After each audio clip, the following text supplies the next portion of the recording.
एवं एई समय स्त्री को दुईटी डेणा मिलुछि प्रांतर को चली जीवा पाई बा परमेश्वर को मनोनीत स्थान को चली जीवा पाई से जेपरि प्रांतर मध्य न पहुंची पारे एथिपाई जल निर्गत हेउछि सर्पर मुखरु।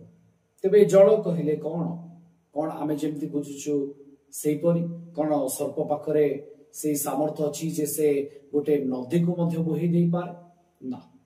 प्रकाशित वाक्य जेतबेला आमे अध्ययन करू हमको बुझिबा को पड़िबो यह सांकेतिक भाव लेखा अछि एवं तार एक आत्मिक अर्थ रहिछि। जेतबेला आमे ए विषय को देखू आपण मानकु मु गीत संहिता 18 अध्याय 4 पद पढ़िबा पाई कहिबी आपण मान ताको पाठ करंतु आपण सेठी देखिबे लेखा जाय मृत्युर रज्जु मते बेष्टन कला पापा धमता रूप प्लावन मते भयग्रस्त कला।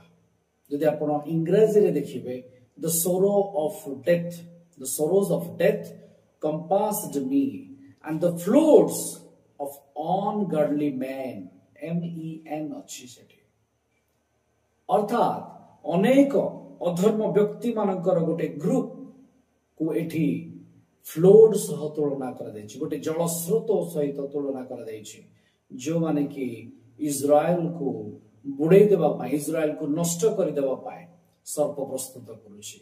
एठी ता मुखरु जो जल निर्गत हेउछि एई जल आमे जानु प्रकाशित 17 अध्याय 15 पद अनुसार से जल राशि कहले लोक मान को बुझाए महाजनता को बुझाए।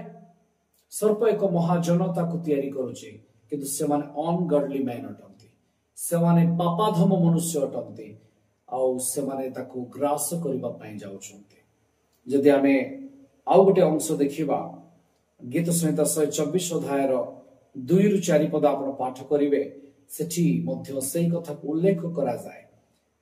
लोक माने आम्भ मानक प्रतिकूल रे उठिला बेले सदा प्रभु जदि आम मानक सपक्ष होई न थांते तेबे आम मानक विरुद्ध रे समान को कोप प्रज्वलित हेबा बेले से माने आम मानक सजीव ग्रास करि थांते। जदि सदा प्रभु इस्राएल सपक्ष न हेई थांते ताले ए लोक माने जो माने विपक्ष रे उठुचंते से माने ग्रास करि थांते। केवल सेतिकि नुहे पुनी तळକୁ लेखा जाय तेबे जल राशि आम मानक मग्न करि थांता स्रोत आम मानकर प्राण ऊपर देई जाई थांता।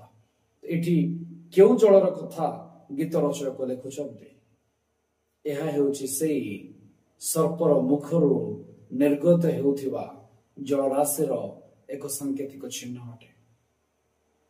से पापाधम गोष्ठी को प्रस्तुत करुछि सेमान को पठौछि अनगॉडली मैन को पठौछि जेपरि